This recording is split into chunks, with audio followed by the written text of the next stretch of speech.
Good morning, and thank you once again for joining me this lovely Thursday morning on Voluntary Virtues. This is the Conversation with Kelly Diamond, episode 39. I now have more episodes than I have years of life. Anyway, um, you can catch me every Thursday at 6:30 a.m. Pacific Standard Time, 9:30 Eastern, as well as my written word every Monday at globalwealthprotection.com. Today's conversation is about scapegoating. I've seen so much of this that you would think we were in Nazi Germany. And it's amazing how like logic just turns off in people's heads when it comes to crimes of mass destruction as opposed to individual private crimes. When investigating a private crime, right, and we see individual murder, rape, burgle a home, any of those things, we're pretty reasonable in deducting who could have done it. I mean, people figure it out, right? They look for three main ingredients, right? Motive, means, and opportunity. They try to figure out who actually did the deed first. If they find out later there were accomplices, okay. But the main focus is on the person who actually did it, right? I'm not looking for the guy who could have possibly driven the getaway car, albeit they're involved. My focus is on finding the guy who pulled the trigger or stabbed the person or poisoned them or whatever it is. I'm looking for that guy, the person with the initial intent to kill, that guy. Okay. And we're pretty reasonable about finding that person and deducing who that is and eliminating the people who clearly have nothing to do with it, right? Murderer lives next door to a little old lady. We're not going to blame the entire neighborhood, right? Murderer happens to be white. We're not blaming the entire white race, right? We don't do things like that. Like, not at least not in court. I mean, and for as fucked up as the legal system is, and as fucked up as cops are, and as stupid as lawyers can be, and as pedantic as judges can be, okay? Fucked up as our system is, consisting of nothing short of clowns and retarded monkeys, still, we look for the perp. Amazing, right?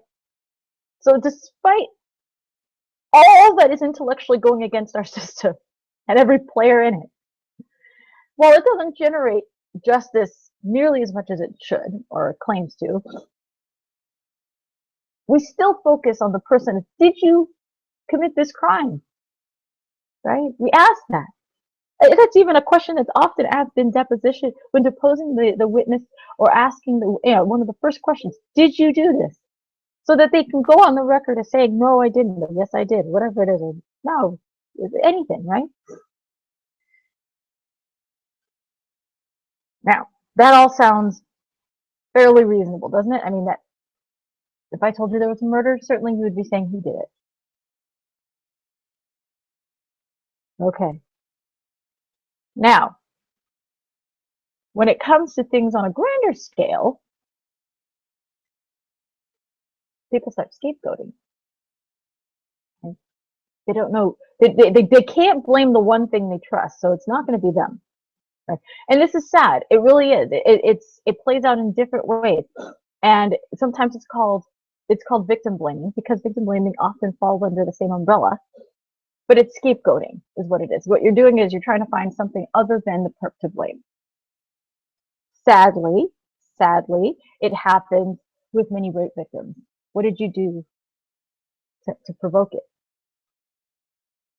Wait. I'm not the rapist, right? I'm not the rapist. I'm the raped. Why are you even asking me what could possibly, there is nothing I can do that could possibly say, please rape me. Short of saying, please rape me, at which point it ceases to be rape because it's consensual. So why are you even asking what the hell I was wearing? Why the hell are you asking me what I could have done to provoke it? Right? That doesn't make any sense.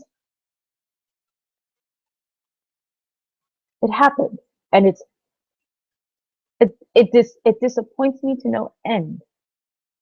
I lose my faith in humanity when people start doing stuff like that. Right?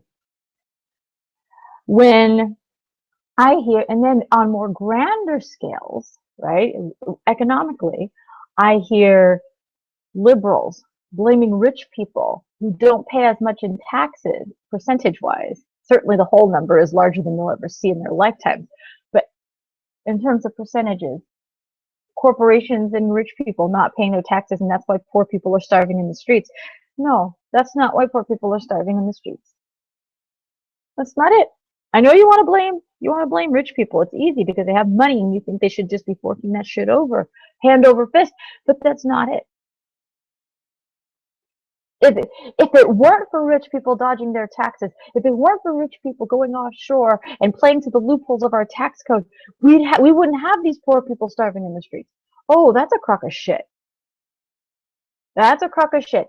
Reality is that when you see something like poor people starving in the streets, it's because your elected officials didn't live up to their promise. They decided to spend a ridiculous amount of money on defense and wars and on their cronies and subsidizing their partners in crime than doing what they said they were going to do with the money. I am not an advocate of welfare programs. Okay, well, let's be very clear on this. But if you want to blame somebody for misappropriating funds and not feeding the poor, you would have to blame the politicians, specifically the House of Representatives, who actually forms the budget. You can blame the whatever they're called, whatever department they're called, the distribution of welfare people, for not getting their shit together and costing more than it should and taking longer than it should to administer and defrauding, and allowing, fraudulent claims to come in and processing those. You can blame the inefficiencies on the department who's in charge of administering this shit. You can blame the House of Representatives for misappropriating the funds towards wars and, and bullshit experiments like shrimp on treadmills. You can blame them. You can blame every congressman for voting for an earmark. You can blame them for all sorts of shit. You can't blame rich people for how bullshitters spend their money.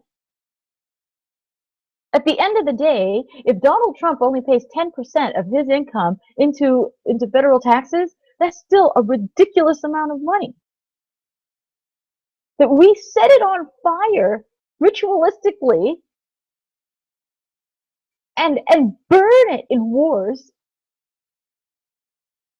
or devalue the fuck out of it over the course of 6 years with quantitative easing, that's not a rich man's fault. It is certain rich people's fault, or certain people's fault who happen to be rich, but the people you're talking about, these private sector corporations and these private sector individuals, are not responsible for how congressmen spend their money. You want to get pissed at somebody, get pissed at the person who said, yes, by all means, take 66% of this budget and blow it up in fucking Afghanistan. Blame that guy. He's the one who said spend the money this way. Blame the people who voted in Congress to do just that. Blame the president if there's an executive order that says just that. But rich people cut their checks at the end of the day, reluctantly, and watch as Congress just fucking squanders it. If I'm pissed over the paltry couple thousand that I pay in, I can only imagine what it feels like to be a billionaire watching millions of your dollars getting flushed down the fucking toilet. I mean, if in fact their money was used to solve the problem of poverty, and there wasn't a single impoverished person in the United States, they might actually feel okay about it.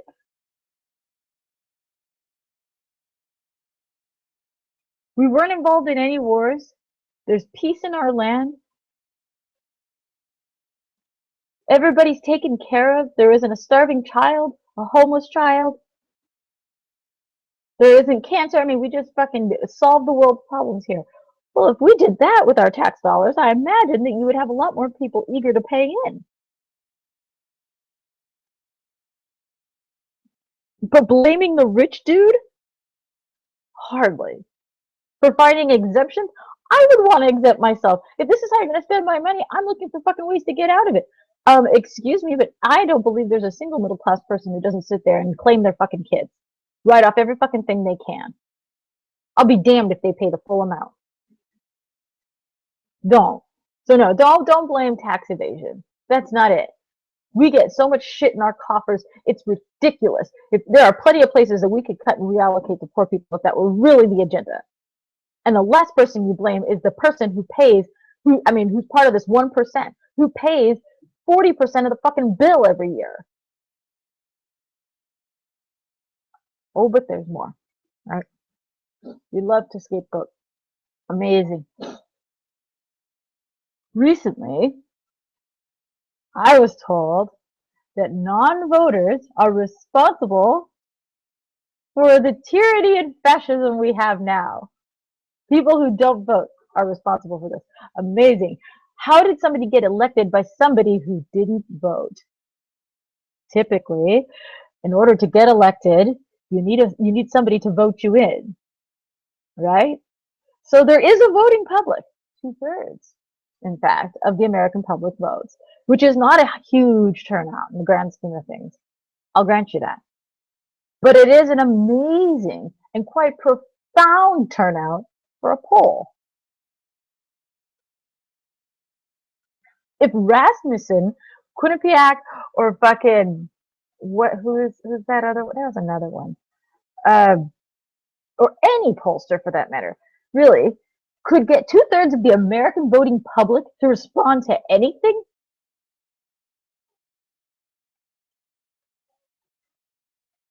I mean, they'd piss themselves, they'd be so excited. So, if nothing else, okay, if nothing else, the voter turnout is at the very least reflective of the general public. You have this small percentage of people who vote third party. You have this percentage of people who vote Democrat. You have this percentage of people who vote Republican.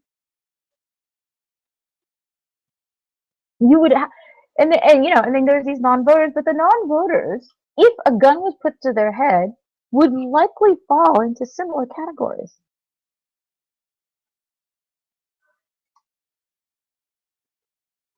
Unless you, I mean, that's one, okay? Two, I am not responsible for something I didn't do.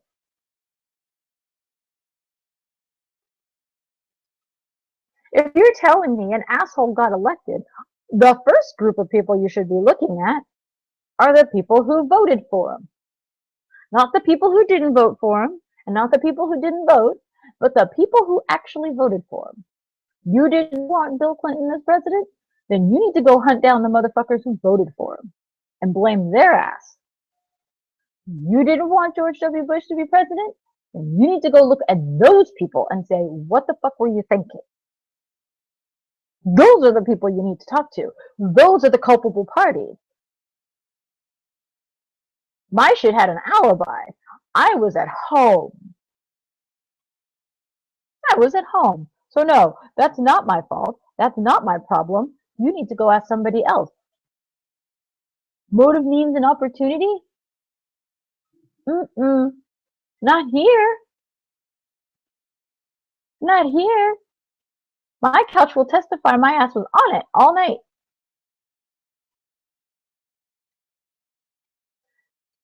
If you vote, you will intimidate the politician into thinking that you matter and you care, and they will start to cater to you. No, they won't. They're still going to look at swing states. If I vote blue and I'm in a blue state, They don't give a shit. They've already got the state. There's certain districts they might placate to who are kind of purple. But in the end, if I'm living in San Francisco, it doesn't matter if I vote or not. If I'm living in Texas, it doesn't matter if I vote or not. It's a red state. They win the state. Okay? Whoever is the Republican wins the state. If I'm living in California, if I'm living in Oregon, if I'm living in Vermont, the Democrats won the state. That's why they focus on certain swing states. That's why they look at New Hampshire and Ohio. That's why Idaho, these places, what the fuck does it matter, these places? They matter because they haven't won this, they can't win the state. They need the electoral votes. And it could go either way. So, whether I vote or not doesn't change the electoral process, especially where I live. I would not only have to vote, but I'd have to move to a swing state. That's right. I'd have to go to someplace where the fucking politician will show up and actually kiss my baby's head, because there's no other way. Not if I'm living in California right now. I went from a red state to a blue state. Well, blue state to blue state, back to blue state, to red state to swing state, and then back to a red state to a blue state. Okay. If I'm living in a red or a blue state, it doesn't matter where I live. It doesn't matter if I vote, right? It doesn't matter where I vote. I can vote any way I want. It doesn't matter. It's already been decided. Seriously, Texas has already been decided. For the next election, whoever the Republican incumbent is going to win Texas. I could say that now. I don't live there. I'm not voting there. Doesn't matter. Okay?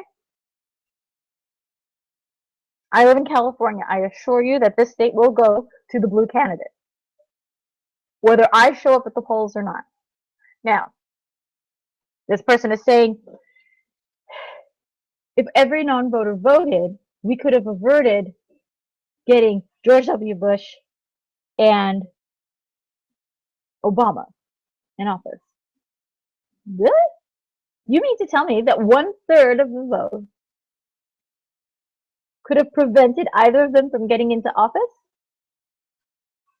The only way that third could have done anything is if they voted for the other party, in solidarity. The thing is that non-voters are quite independent, by and large, and they probably wouldn't vote for either of the two major parties, and they would end up voting third party, in which case you would still have the exact same outcome numerically.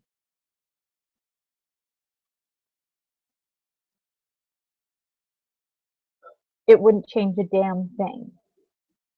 I know I've been called fatalistic for this view, but that's like me saying I don't play the lottery because the odds aren't worth my money. What would need to happen in order for me to win the lottery is similar to what would need to happen for my vote to fucking matter.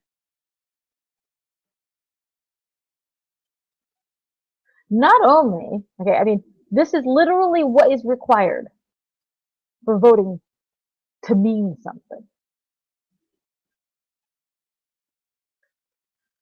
Assume for a minute that we didn't collect the most inept, pompous, power-hungry retards that the U.S. had to offer.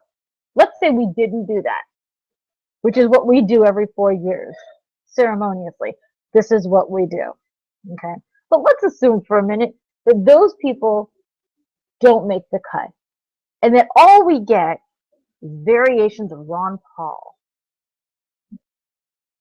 I use Calvin Coolidge and Barry Goldwater, and their ghost just keeps reincarnating into these candidates. So now all we have are these amazingly profound, philosophically pure, well-intended individuals running for office.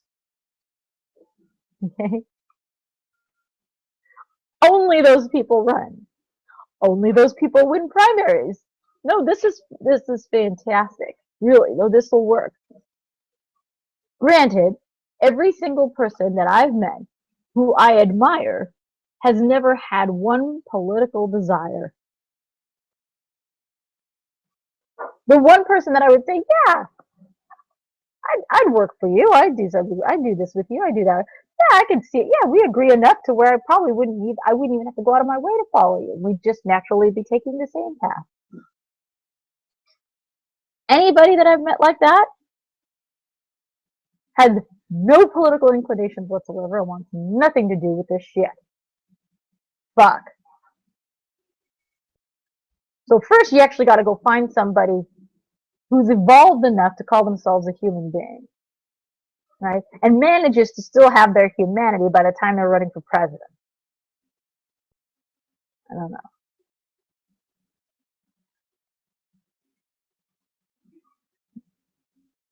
So let's say we find this person, and let's say we can repeatedly find this person every 4 years. It's not the same person. We're able to find a new perfect person, a new Dalai Lama every 4 years. So this candidate exists on the ballot, is a viable choice. All right?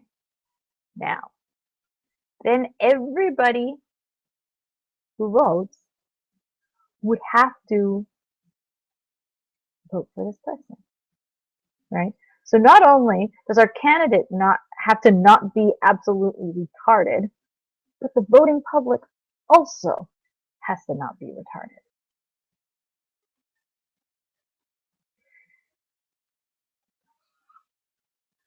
I'm not seeing those planets line up anytime in the foreseeable future. I've seen, I've dealt with, I've encountered, I will say empirically, there is no way that the United States population, the voting population, is going to have this epiphany that cures them of their abject, willful ignorance, wakes them up out of their political trance, and has them voting for somebody who actually is liberty oriented and not favors oriented.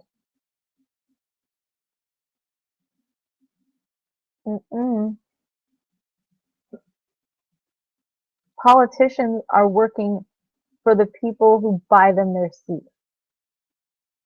If you have similar views to the Koch brothers, then your needs will be met. If you have similar needs and similar aspirations politically as George Soros, then your needs will be met.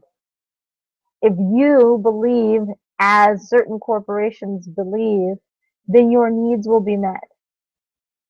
If your needs politically do not align with the major contributors to these politicians, you need to understand it doesn't fucking matter. You're not voting. The politician already has been conditioned and understands one immutable fact. Okay? They only need to not be as bad as the other guy. They don't have to be ideologically pure. They don't have to have a clean sheet. They don't have to actually deliver on their promises. They just have to be not that guy. That's literally how they win. Because people don't vote for people. People vote against people. So this notion that if I start to show that I care, politicians will actually try to vote for me, will actually try to earn my vote, actually cater to my needs, is absolutely preposterous. It's preposterous. Why would they care? I don't contribute to their campaign, right? I don't I don't do anything for them. If I don't vote, they still win my state.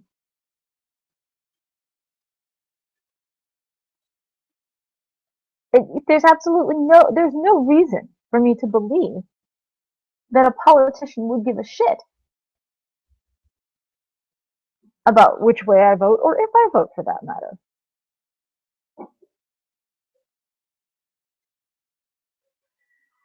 Blaming people who didn't commit the crime is scapegoating. People who are not responsible for certain things happening and certain circumstances are not to blame. And scapegoating is just a way of averting the idea of there being a real culpable party.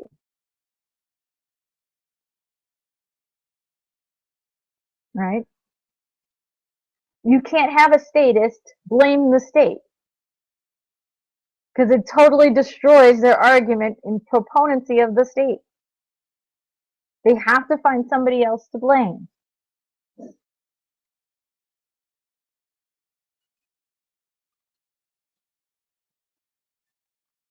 I mean, blaming immigrants for why Americans don't have jobs, blaming immigrants for breaking the economy. That's absolutely. I mean, there's no facts to back that up. They put in more than they take out. They don't steal your job. They can't, because your job is at the discretion of the employer. If you can't compete for a job, you don't deserve the job. Simply being here in the United States doesn't entitle you to any particular lifestyle. It doesn't entitle you to a job. In theory, it affords you an opportunity, and that's it. An opportunity to apply for said job.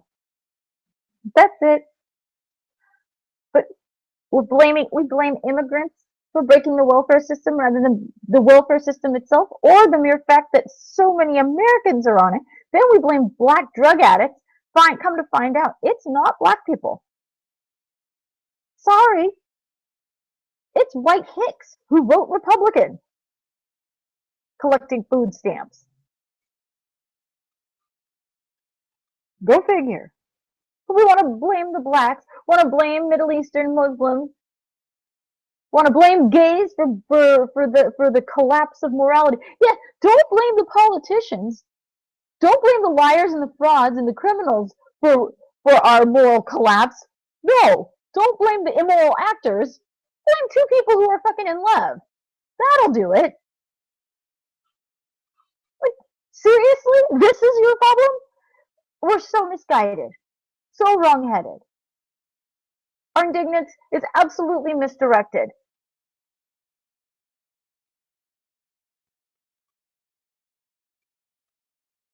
If you don't have a job, it's not because some Mexican came over the fucking border. It's one of two reasons. Either the economy's that fucked up, and your prospective employer can't afford to hire more people, or they can, and they just don't think you deserve it. That's it. You're just competing with other people who are applying for the same job. It doesn't matter their citizenry or their status.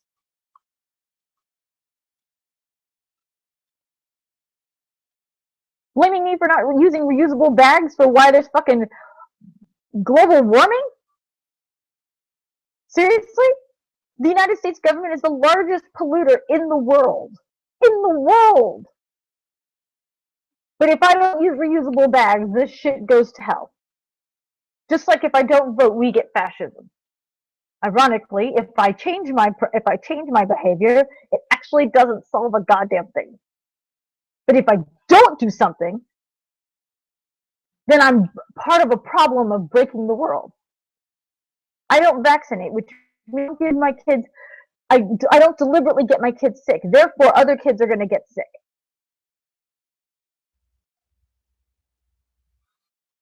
We're going to blame people who don't vaccinate for why other kids get sick. Disease is what made them sick. You want to blame it? You want to blame somebody for why your kid has measles? It's because measles exists and it's communicable. That's why your kid has measles. It's like blaming me for why your kid's fucking cold in the wintertime. Your kid's cold in the wintertime because it's fucking cold in the wintertime. Not because I didn't go out and buy them a fucking jacket.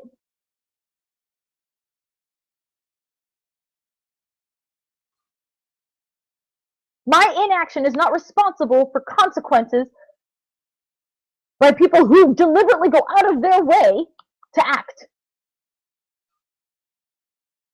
If a murder happens, it's the murderer's fault, not the bystander. If a rape happens, it is the rapist's fault, not the bystander, not the victim. And if there's an outcome from a vote, it is the voter's fault, not those who didn't vote. Very simple. Blame the criminals, blame the actors, blame the people who went out of their way to get an outcome. Those are the people to blame. You wonder why money is not spent a certain way? Blame the people who spend their fucking money. Not the people who are forced to contribute to the coffers. You're supposed to be reasoning human beings. That's what's supposed to separate you from other animals. Do it. If you don't logic, you can't complain. There. Instead of voting, if you don't logic and you don't reason, you can't complain. Because you've got no way to fucking articulate it. Now then, have a good week. I'll catch you next time. Bye.